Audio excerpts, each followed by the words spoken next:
¿Cómo están? Bienvenidos a Club C7. Qué bueno que están con nosotros. Más que emocionado porque seguimos en esta caminata por todos los museos y ahora me encuentro en el Museo de Paleontología. Ya hemos aprendido un poco de los fósiles, solo un poco gracias al Museo Regional, pero aquí vamos a aprender mucho más, ya que esta es la especialidad de este museo, por este nombre, Museo de Paleontología. Y la verdad es que estamos pues ya a punto de entrar. Seguramente Isabel Orendán está esperándonos. Ella es directora del museo que nos abrió las puertas para poder entrar el día de hoy. Así que ¿están listos? ¿Tienen libretas y lápices para anotar todos los datos que seguramente hoy vamos a aprender? ¿Estás lista, cámara? ¿Estás preparada? Pues vamos a entrar. Vete.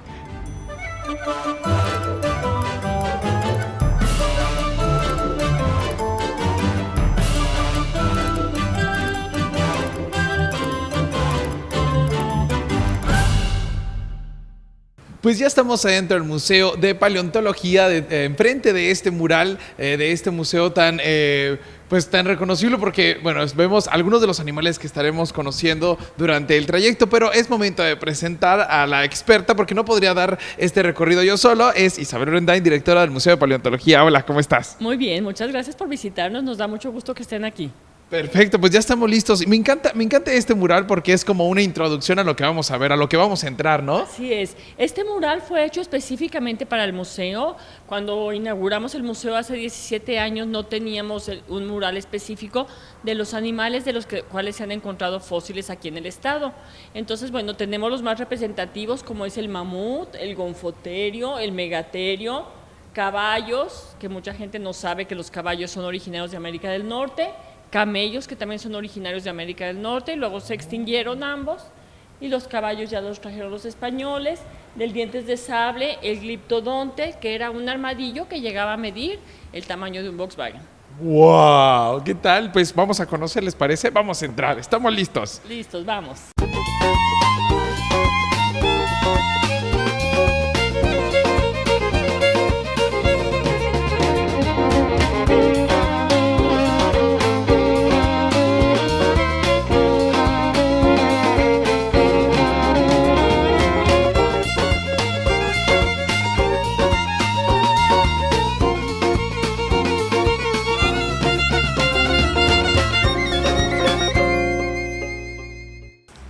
Y empieza el trayecto algo oscuro, ¿verdad? Sí, esta sala se llama Jalisco en el Universo. Entonces aquí explicamos cómo es la formación, cómo se dio la formación del universo, cómo se formaron las diferentes galaxias, en qué consiste nuestro sistema solar, que está formada por nuestra estrella el Sol, y la ubicación de la Tierra que permitió las condiciones adecuadas para que se desarrollara la vida. La Tierra como tal tiene 4.600 millones de años y durante ese tiempo pasaron más de 1.000 millones de años para que las primeras células con vida empezaran a vivir, en pocas palabras. Exacto. Y aquí podemos ver algunas de las imágenes pues, de nuestro sistema solar, vemos a nuestro planeta Tierra y por acá vemos algunos como cráteres. Exacto, son cráteres porque aquí tenemos 3 tipos de meteoritos. Tenemos este meteorito, que es el meteorito Allende, que es uno de los meteoritos que cayó en un lugar que se llama Allende, en Chihuahua, y que tiene el mismo tiempo que la Tierra, tiene al menos 4.600 millones de años. Y bueno, aprovecho para decirles que el 25 de marzo vamos a inaugurar una exposición temporal sobre meteoritos. Y vamos a tener varias muestras de diferentes meteoritos y vamos a hablar de los cráteres principales, de los meteoritos de los cuales se han encontrado restos. Creo que va a ser muy interesante. ¿Y de dónde vienen estos meteoritos? Bueno, son de diferentes lugares, algunos son mexicanos, otros son que se pueden adquirir. La persona que nos ayudó a hacer esta exposición es el doctor Guanaco de la Normal Superior de Especialidades y él es el que es un experto en meteoritos. ¡Wow! Impresionante. ¿Y este tiene la edad de la Tierra? Tiene la edad de la Tierra, sí. ¡Wow! Y entonces, bueno, es muy interesante porque saber de dónde provienen los meteoritos, cuál es su composición química. Entonces, bueno, de alguna manera vamos a ahondar más sobre este tema. Claro, también la valoración, ¿no? Para saber la edad. Exactamente, cuándo pueden caer, por ejemplo, meteoritos como el que colaboró para extinguir los dinosaurios no avianos. Entonces, por ejemplo, ¿cuáles son los cráteres más importantes de impacto? Como el de Arizona, el de Chicxulub, que es el que al que se le achaca la extinción de los dinosaurios. Excelente. Esto el 25 de marzo, ¿verdad? El 5 de marzo lo vamos a inaugurar. Y bueno, aquí tenemos también, aquí explicamos lo que es la Tierra, la formación de la Tierra, cómo los continentes se han movido y la conformación actual de los continentes no ha sido igual durante toda la historia de la vida en la Tierra.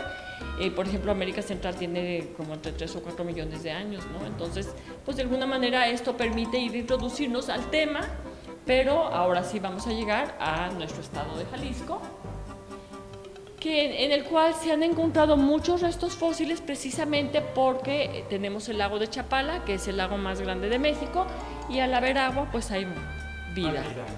Entonces, de alguna manera, pues tenemos la fortuna de vivir en este estado que permitió las condiciones adecuadas para que muchos animales, principalmente del Pleistoceno, se quedaran fosilizados. Entonces, aquí estamos. Uno de los hallazgos más importantes, que fue el gonfoterio, el que vamos a ver en la sala 7, se dio en el año 2000, aquí precisamente en Santa Cruz de la Soledad. Ahí se encontró. Ahí se encontró. Es uno de los gonfoterios más completos, de los cuales se han encontrado esqueletos en el mundo. ¿Se ha buscado más en Chapala? Sí, pero en ese tiempo el nivel del agua había bajado mucho y eso fue en el año 2000 y ya para el 2003 volvió a subir el agua. Entonces, incluso al mismo tiempo que se estaba rescatando el gonfoterio, alguien comentó que en Ajijic habían encontrado algo de mamut, pero como el equipo estaba trabajando acá y es una labor que tiene que hacer el Instituto Nacional de Antropología e Historia, pues ya no alcanzó y con el tiempo. Enterrado. Claro. Bueno, esperemos que no baje.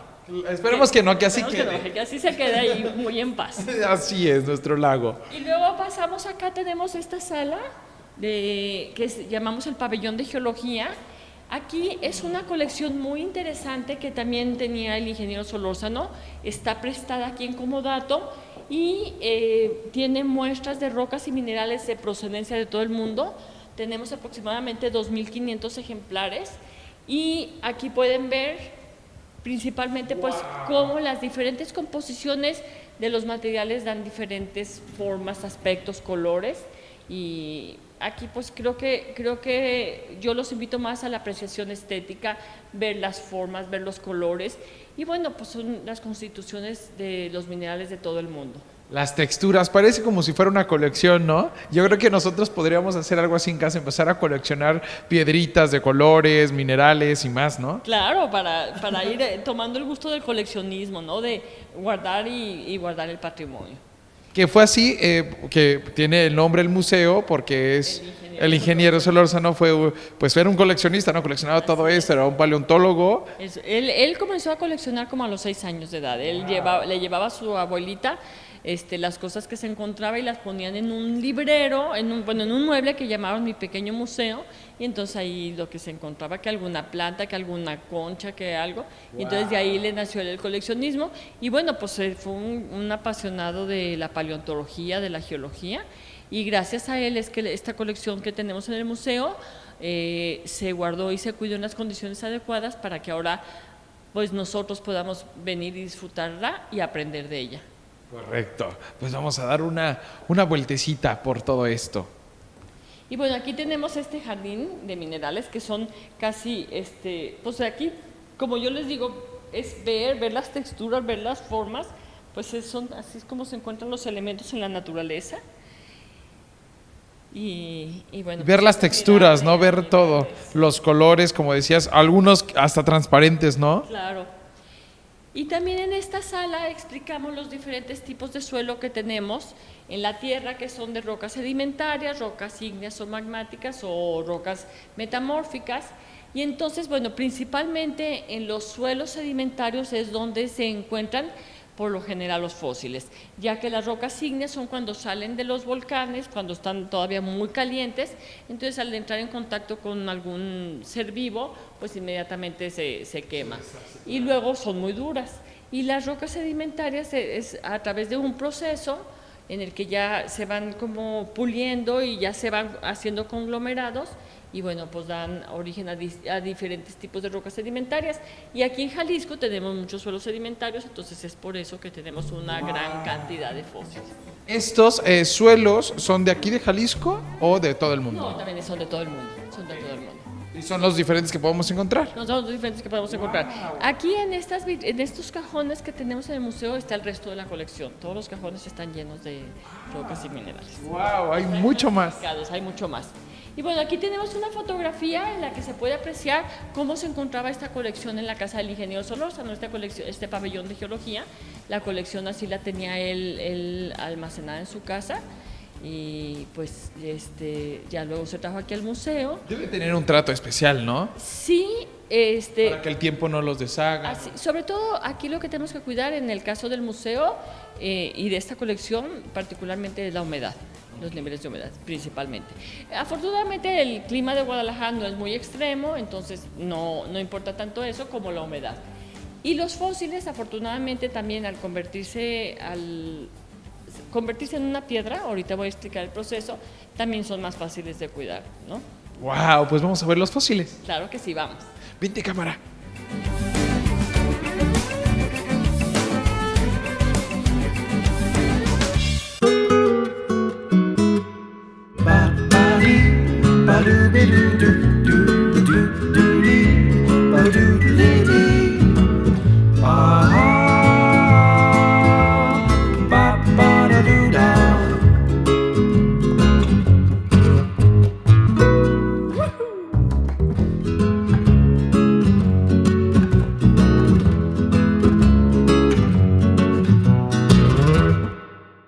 Esta sala se llama la ciencia de la paleontología. Aquí explicamos qué es la paleontología, qué es la ciencia que estudia los fósiles, cómo nació después del siglo XVIII, porque se encontraban restos de animales o fémures, por ejemplo, muy grandes que no correspondían a los animales que vivían en ese tiempo. Entonces de ahí los naturalistas empezaron a indagar más a fondo y ya se dieron cuenta pues, que la Tierra no tenía los 4.000 años que se pensaba, que muchos animales se habían extinguido y bueno, de ahí se formaron empezaron como a darse los fundamentos de lo que ahora conocemos como la paleontología. La paleontología estudia los fósiles y los fósiles, la palabra viene del latín fossilis, que significa desenterrado. Y entonces es por eso, porque los animales o las plantas o los seres vivos, pues para hacer más amplio el término, al morir deben quedar enterrados rápidamente. Y entonces ocurre una sustitución a nivel de las células, por ejemplo, de los huesos, de los molares, de los troncos de los árboles, y con los minerales en donde el animal quedó enterrado. Y al paso de 10.000 años, ese hueso se sustituyó por los minerales y entonces ya se convirtió en una piedra. Pero quedó la forma del fémur o del colmillo o de los molares de los animales. Ya tuvimos la oportunidad de platicar también en el Museo Regional que para ser fósil necesita 10.000 años. Si es menos, no es fósil. Así es, si es menos, no es fósil. Hay diferentes tipos de fosilización. La más conocida es la que se llama petrificación o mineralización, que es la que les platiqué ahorita. Pero también, por ejemplo, existe el permafrost, en que el animal queda enterrado en hielo, en nieve, y también con el paso del tiempo, de 10.000 años, se convierte en un fósil. Es el caso de Duma, un cachorro de mamut que se encontraron, por ejemplo, en Siberia, y entonces, pero todavía, por ejemplo, al estar congelados, conservan la piel, cuál fue lo último que comieron. Es el que habían comentado que quieren hacer alguna clonación para reproducir el mamut. Digo, no sé si las condiciones sean las adecuadas, esos son ya debates éticos, Claro. pero sí, o sea, también es otro tipo de fosilización. O, por ejemplo, caían en Chapopote, como en lagos. como lagos de Chapopote, y también ahí se conservaban los huesos. Entonces son diferentes tipos de fosilización, o la inclusión en ámbar, como en esta vitrina que tenemos, en que insectos, por ejemplo, que están en las cortezas de los árboles, la resina los atrapa, y esa resina de los árboles con el paso de 10.000 años se convierte en ámbar. Entonces ahí quedan estos insectos atrapados. Creo que el año pasado encontraron una lagartija en Chiapas, en ámbar. ¡Wow! Para poder encontrar esto es Ha de ser un descubrimiento maravilloso, ¿no? ¿Y son personas o son paleontólogos? O ha habido casos en que la persona lo encuentra y dice, hoy me encontré esto. Pues sí, exactamente, ¿no? Creo que, digo, no se promueve hacer unas excavaciones y también hay que cuidar el patrimonio fósil del país.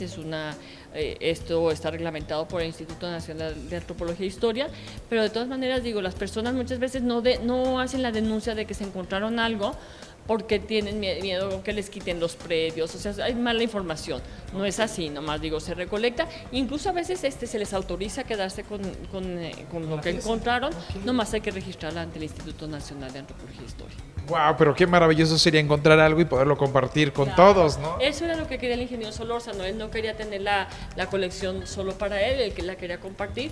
Tardó muchos años en lograr su sueño, pero afortunadamente, exactamente el 14 de febrero del 2000 es que se inauguró este museo.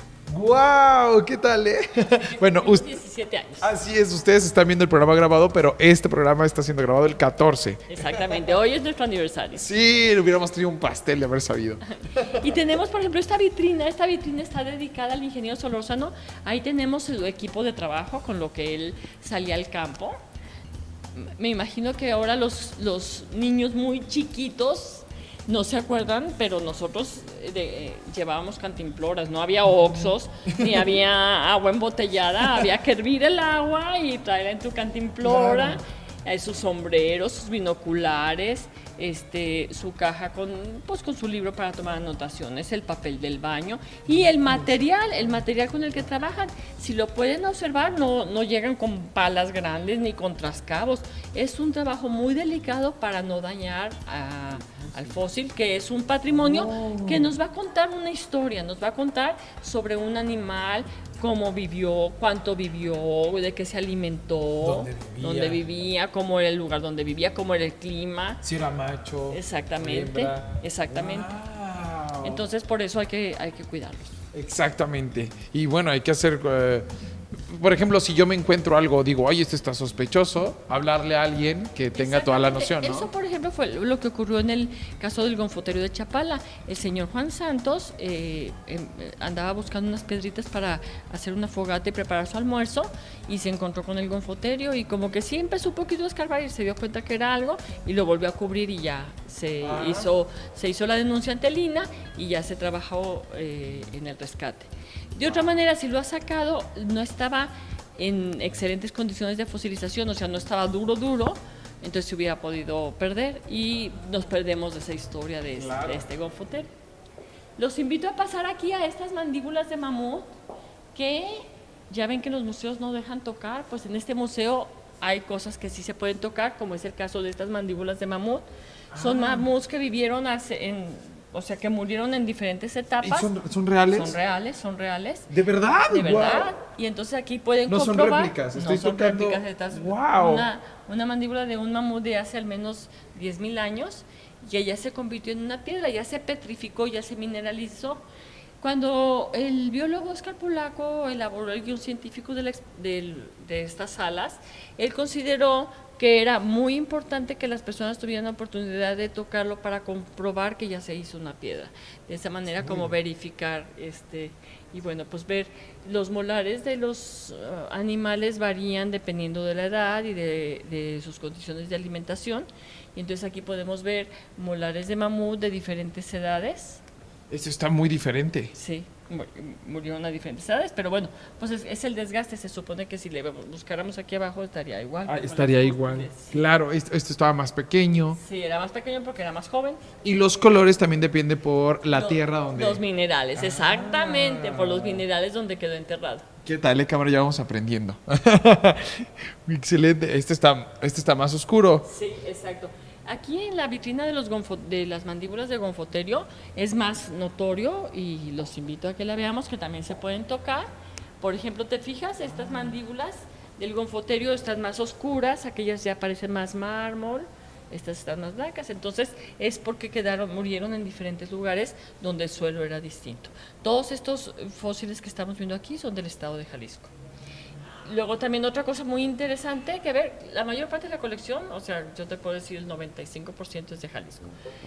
Por ejemplo, aquí hacemos una comparación.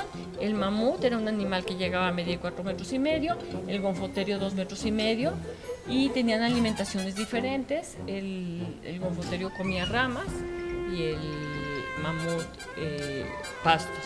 Entonces por ese motivo sus molares son distintos. Claro, para poder pues triturar la comida. Es exacto. más fácil el pasto, supongo, a las ramas, Pero también ¿no? es más abrasivo.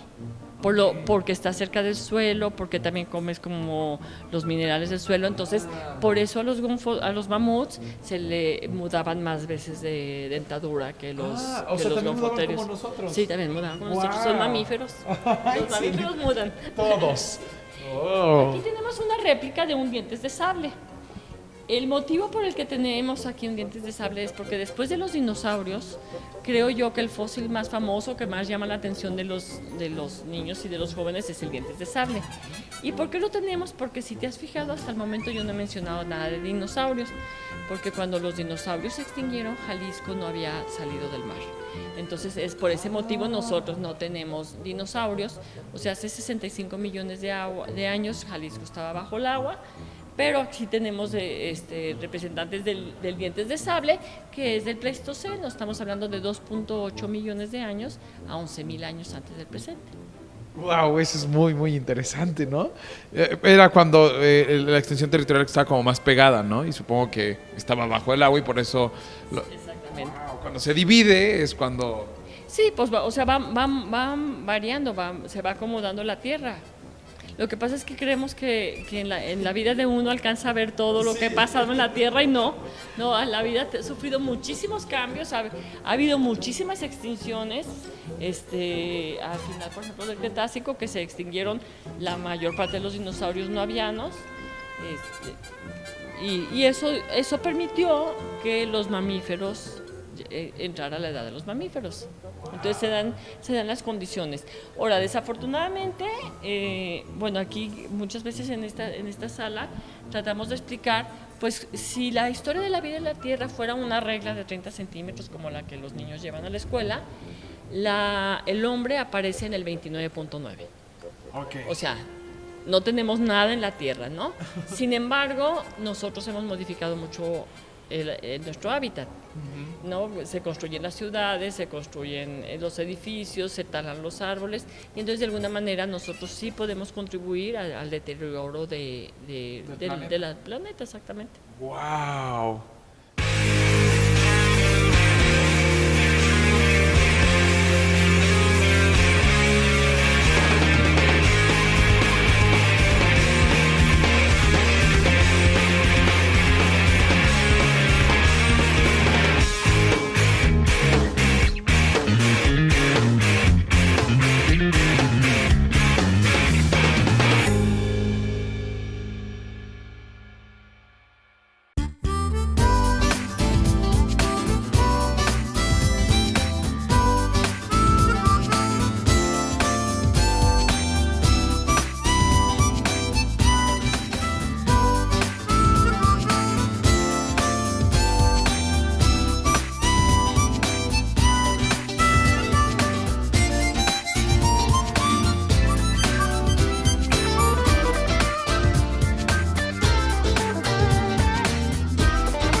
Hablando de cuando estaba Jalisco debajo del agua, los animales como los mamuts o los gonfoterios que estaban en nuestro estado, ¿emigraron o...? Lo que pasa es que en ese tiempo los mamíferos no se habían desarrollado porque estaban los dinosaurios. Ajá. ¿Sí? Entonces, a la hora que cae el meteorito, y luego hay un vulcanismo muy fuerte en India, no se dieron las condiciones adecuadas para que los dinosaurios, hazte cuenta, así como hay dinosaurios de 13 metros, también había pequeños, así como hay perro gran danés y hay perro chihuahua, unos dinosaurios lograron sobrevivir y se convirtieron en las aves que hoy conocemos. Entonces las aves descienden directamente de los dinosaurios. Y los mamíferos en ese tiempo eran muy pequeños también para cuestiones de sobrevivencia, y ya posteriormente fueron tomando su gran tamaño. ¡Wow! Es tal cual una evolución. Exactamente, es la evolución y la supervivencia de las especies. Aquí vemos lo que decías, que el ave proviene de los dinosaurios. Exactamente. Entonces, bueno, lo que se podría decir es que los dinosaurios no se extinguieron, los dinosaurios evolucionaron. Evolucionaron también. Por ejemplo, en el tiempo de los dinosaurios, la temperatura promedio de la Tierra era de 35 grados centígrados y no había polos.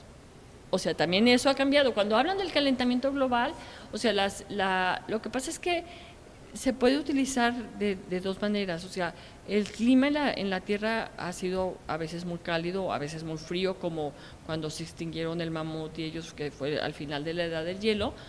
Pero de todas maneras, o sea, el gran problema pues es la contaminación y todo, o sea, es la huella de carbono que estamos dejando, que está acelerando los procesos que no se dan de una manera natural, y que de todas maneras a lo largo de la vida de la Tierra sí ha habido extinciones.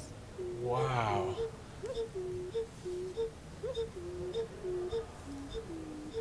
¿Y por acá? Bueno, aquí precisamente es un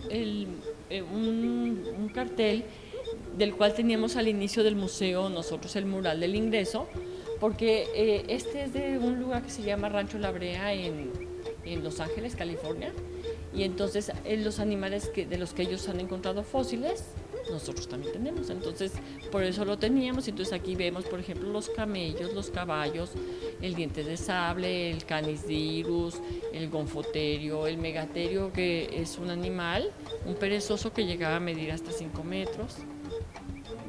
Enorme, y más o menos la flora también coincidía con la que había en ese lugar, la flora de aquí de nuestro estado. También veo unos caballos como con cebra, ¿no?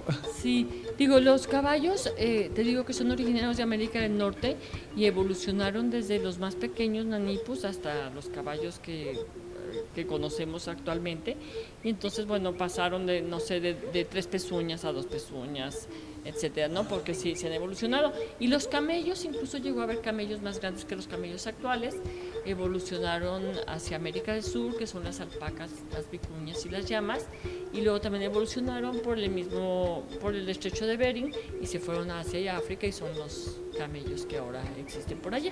¡Oh! Aquí encontramos una comparación. Así es.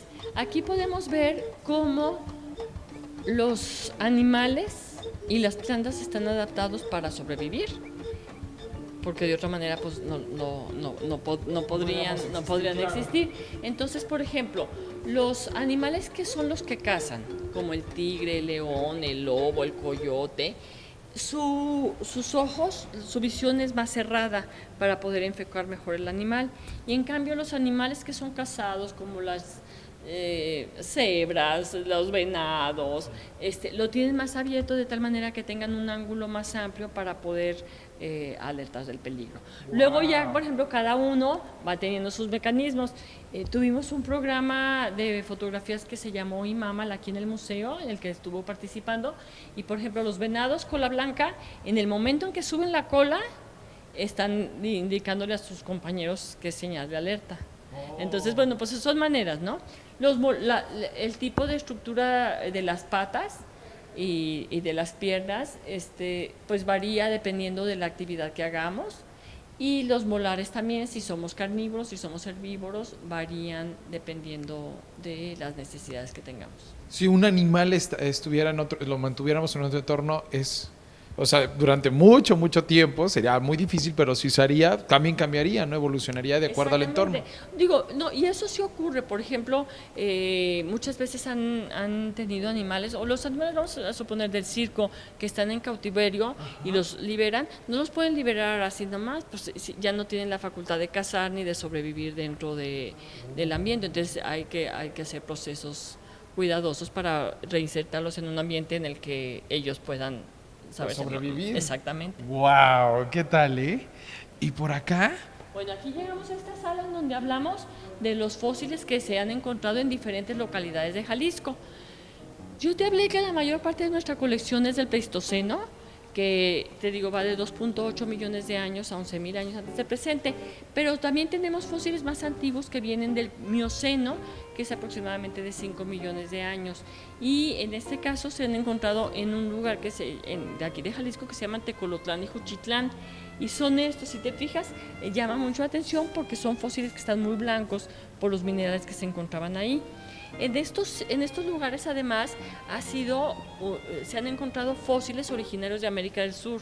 Entonces es lo que se llama un sitio de intercambio biótico porque animales de América del Sur convivieron con animales de América del Norte. Entonces, por ejemplo, el megaterio, los carpincho capibaras son originarios de América del Sur y llegaron aquí a México. A México. Así como pues, otros animales bajaron al sur. Al sur. Wow. Entonces, bueno, aquí podemos ver. Acá tenemos, por ejemplo, coníferas de la primavera. ¿Te fijas? Son blancos. Sí, por los minerales. Ahí tenemos una mandíbula de rinoceronte. Esa es una mandíbula de rinoceronte. Wow. Los fósiles aquí.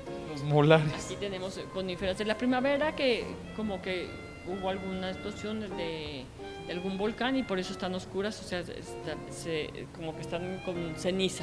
Ok, ¿qué es una conífera? De los pinos, las piñitas de los pinos. Ah, ok. Y aquí una mandíbula de mamut. De mamut. Lo conocimos, ya lo vimos allá, mamut, de camello. Y ahí, Camello. en ese lugar tenemos unos de los fósiles más antiguos de aquí del estado, que si se asoman y lo ven, se ven como dibujaditos unos pececitos. Ah, correcto. Esos pececitos se llaman tapateo occidentalis, se encontraron en la barranca de Santa Rosa y tienen como 5 o 6 millones de años. Wow. ¿Y cómo lo hicieron para identificarlo? Eran expertos. Sí, eran expertos, yo creo, porque sí, se encontraron en un paredón de la barranca de Santa Rosa. Wow, al ver esto, yo creo que muchas veces, a lo mejor, algunos se han encontrado con algo así, pero no saben, no tienen ni idea que es un fósil. No lo pueden identificar, ¿verdad? Correcto. Aquí, por ejemplo, tenemos dentadura de los megaterios, estos animales, estos perezosos que llegaron a medir hasta 5 o 6 metros, unos animalototes. Ajá. Se han encontrado restos en Amacueca, de donde vienen las pitayas. Hace 2 años el equipo de curaduría estuvo trabajando ahí porque se hizo la denuncia de un rescate y se hizo casi falta como un 30% de rescatar de 3 megaterios que se encontraron. Todavía aquí se van a estar trabajando y pues se van a estudiar para determinar, pues dar más información al respecto de estos animales. ¡Qué emoción!, ¿no? Sí, fue un hallazgo muy interesante. Wow. Y bueno, por acá tenemos un lugar que es muy importante para el museo. Que está increíble, me encanta este espacio. Tenemos aquí la curaduría. La colección que formó el ingeniero no estaba clasificada, solo tenía una parte clasificada y en estos 17 años el equipo de curaduría ha clasificado e identificado pues unos 12.000 o 13.000 fósiles, de los cuales se han encontrado restos algunos restos de animales que no se pensaban que habían vivido aquí a Jalisco. Y de esa manera es muy importante porque la colección, o sea, los fósiles tienen valor por la aportación científica que hacen. Es por eso que son patrimonio y que está prohibida su compra o su venta. Es patrimonio y hay que cuidarlo, pero también hay que estudiarlo para conocer qué secretos nos cuentan los fósiles. Wow. Entonces, aquí en el museo también tenemos un centro de investigación donde se trabaja con la colección y además se están poniendo en contacto con otros paleontólogos tanto del país como del mundo y bueno, se comparten información. Precisamente hace rato me llegó un correo de una persona, no sé, me escribió en inglés, no sé de dónde era, que necesita información sobre el tapateo occidentalis y está buscando un artículo que salió creo que en 1977, que sí se lo podíamos conseguir. Entonces, bueno, ya lo voy a poner en contacto con el curador para que le podamos brindar la información. Wow. Y de esa manera, pues estamos contribuyendo entre todos a conocer la historia de la vida en la Tierra. ¡Qué increíble labor! Oye, están como todos unidos, así deberíamos de estar todos en todas las profesiones. Mira, estos son troncos fósiles. Los puedes tocar también, son de mascota y te puedes dar cuenta que son como piedra. Y los he visto durante todo el museo, todo el recorrido. No sé si ustedes lo hayan notado, pero exacto, lo hemos visto. Bueno, también es un tronco que, bueno, se fosiliza, se hace duro. Se hace duro y se convierte en piedra, pero queda el tronco. O sea, que queda y bueno, pues nos habla que existían estos árboles. ¡Wow! Y bueno, pues esta es la sala que inauguramos el sábado 11 de febrero con motivo de los 17 años del museo. Esta sala se remodeló porque anteriormente no se vinculaba de una manera muy clara cómo es la interacción entre la geología y la paleontología. Entonces consideramos que en esta sala podemos apreciarlo de una mejor manera. Geología es el estudio de la Tierra. El estudio de la Tierra y la paleontología el estudio de los fósiles. Pero como los fósiles se encuentran en la Tierra, también la geología aporta información muy interesante. Entonces, por ejemplo, aquí nos podemos asomar y estos suelos son del Cretácico. Son los animales que vivían en ese tiempo, o sea, hace 70 millones de años, que sí se han encontrado restos aquí en Jalisco. Y por ejemplo en la zona de Tamazula es donde hemos ido y llevamos a excursión a algunos niños y se han encontrado estos que se llaman gasterópodos o bivalvos. Estos que están aquí. Estos que están aquí son más antiguos y entonces por eso están más abajo. Y bueno, aquí lo que tratamos es de brindar una experiencia de cómo en los diferentes estratos de la Tierra por la temporalidad se encuentran diferentes restos fósiles dependiendo de... Entre más profundo es más... el más antiguo. O sea que la Tierra se ha cubierto de más tierra. Sí, precisamente porque yo también esa pregunta la hice durante la capacitación, porque haz de cuenta, por ejemplo, luego se deposita en el mar, pero luego salen volcanes y luego la vuelven a sacar, o sea, es un proceso, el proceso de la vida de las rocas es un proceso largo, que pues resulta muy interesante. Pero además de todo también hay que recordar que hay movimientos telúricos que reconfiguran las capas de la Tierra. Wow. Y entonces, por ejemplo, aquí es lo que se trató de simular, o sea, puede ser... Como capas, claro. Se reacomodan las capas de la Tierra y muchas veces puede quedar la capa de la Tierra de un periodo más antiguo, un poco más abajo, porque por algún terremoto o algo que reacomodó la Tierra de diferente manera. Pero entonces los invitamos aquí a que vengan, estamos todavía en capacitación, pero yo creo que pues esta sala ganó mucho por la información que podemos ver. La parte de arriba pues son animales más recientes y de alguna manera pues vamos a entender mejor este proceso de fosilización y esta manera en que la Tierra pues ha guardado esta información para que nosotros la conozcamos y pues la apreciemos. Y lo mejor es que esta sala es permanente, así que... Esta sala es permanente, esta sala va a quedar aquí en el museo para que puedan apreciarla. Entonces aquí vamos caminando y podemos apreciar. Este es un carapacho del gliptodonte. El gliptodonte es un armadillo, un familiar del armadillo, como el abuelito del armadillo, que llegaba a tener el tamaño de un Volkswagen, era lo que te decía.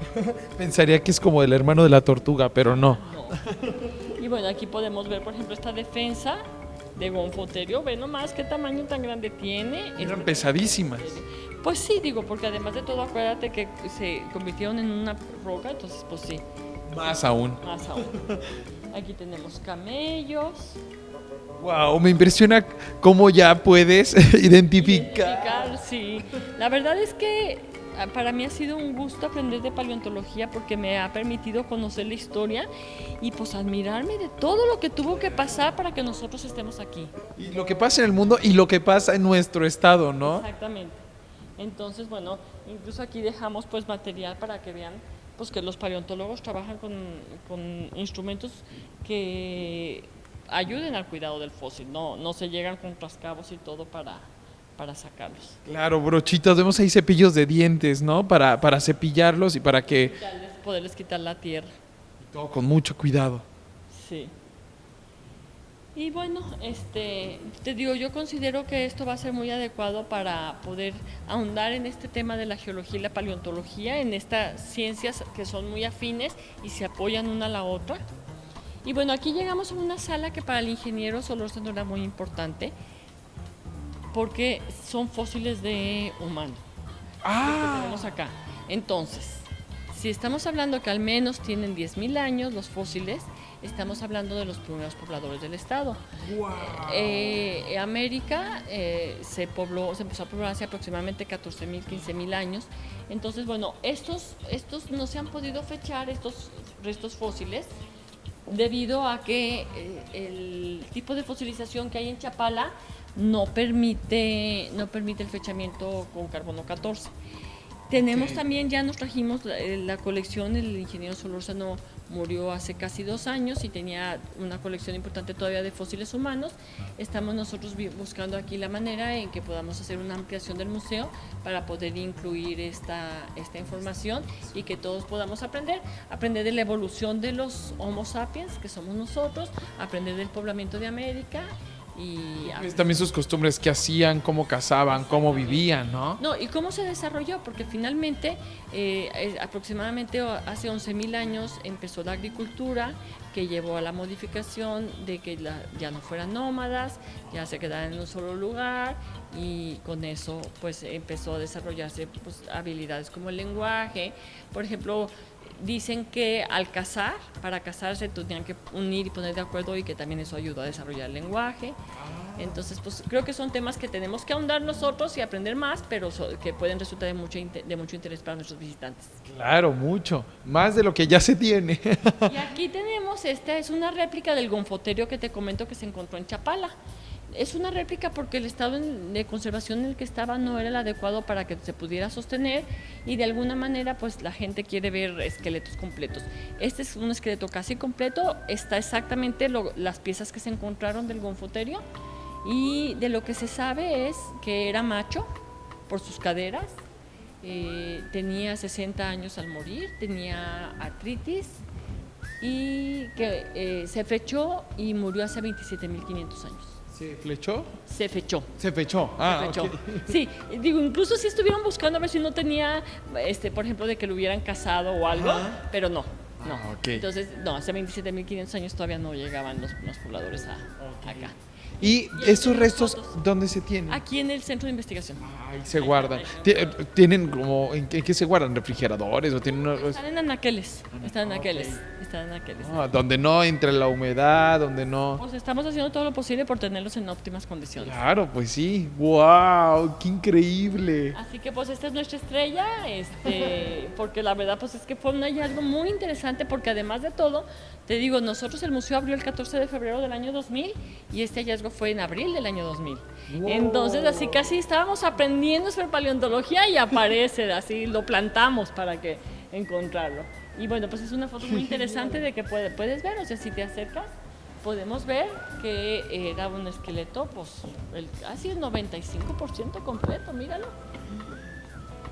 Qué impresionante, qué miedo también para el que lo encontró, ¿no? ¿Qué es esto? ¿Por qué vio huesos? Sí, luego incluso ahí decían, no es cierto que se encontrara un animal prehistórico, fue un elefante que se escapó del circo, pero no, sí se hizo el trabajo con los paleontólogos y arqueólogos, y es la información que tenemos. Wow, ahí está, todo cercado. Bueno, también podemos ver, no está nada poblado, ¿no? No, pues por allá es se ven algunas vacas. Es el lago de Chapala, que estaba muy bajo. Mucho. Por acá está la isla de los alacranes. Pues sí, las vacas, ¿de dónde andaban? Sí. En el año 2000 estaba muy bajo el nivel del lago. Muchísimo, que como decíamos, esperemos que no vuelva a pasar. Esperemos que no, hay que cuidarlo, hay que cuidar el agua. Correcto, pues ahí está, esto es una parte del Museo de Paleontología. Como siempre les repito y les digo, es que lo más importante es que ustedes vengan y lo conozcan en vivo y que aprendan mucho más, porque es una probadita. A nosotros nos encantaría decirles cada uno de los detalles, pero por tiempo pues no se puede. Pero ustedes tienen esa tarea de venir a disfrutar, de conocer de este museo. Aparte que hay otra sala por allá, veo, hay actividades también, platícanos. Tenemos visitas escolares para que les digan a sus maestros que los traigan. La visita consiste en un recorrido guiado y una actividad de complemento. Pueden visitar también el Parque Agua Azul, ya que el museo se encuentra atrás del Parque Agua Azul. Los fines de semana tenemos recorridos en diferentes horarios, un taller a la 1 y proyección de documental. A veces hacemos obras de teatro y cursos de verano, Día Internacional de los Museos. Entonces, pues los esperamos a todas las actividades que aquí organizamos, que tratamos de que sean muy interesantes y muy divertidas para que pasen un rato agradable y aprendan. Exactamente. Y actividades y todo esto, ¿dónde lo podemos ver? Lo publico en la página de Facebook del museo, que se llama Museo de Paleontología de Guadalajara. Ahí están las invitaciones para que nos acompañen en las diferentes actividades que ofrecemos. Y no se los pierdan. ¿El museo está abierto de martes a domingo? El museo abre de martes a viernes de 10 de la mañana a 5 de la tarde, los sábados de 10 a 5 de la tarde y los domingos de 11 a 3 y media de la tarde. Y el ingreso es gratuito. Los domingos. Todos los semanas. Todos los días, todas todas las semanas. ¿Qué tal? Entonces no tienen pretexto, vengan, disfruten y conozcan, ¿no? Y aprendan de todo lo que pues nuestro estado nos brinda, ¿no? Claro, yo creo que vale la pena, es un esfuerzo del Ayuntamiento de Guadalajara por tener este espacio. Nosotros estamos buscando conservarlo de la manera más óptima y ofrecer actividades para que sea un museo vivo. Afortunadamente hemos incrementado nuestro número de visitantes, pero los que no han venido los invitamos a volver, y quienes ya nos han visitado tenemos nuevas actividades y nuevas salas para que nos vean. Excelente, también gracias a ti y a todo el equipo que hace posible esto. Muchísimas gracias, Isabel. Muchas gracias y te agradezco mucho que nos hayan visitado. Muchísimas gracias. Nosotros es momento de despedirnos, nos vemos hasta la próxima y recuerden siempre, siempre sean muy felices. Hasta luego.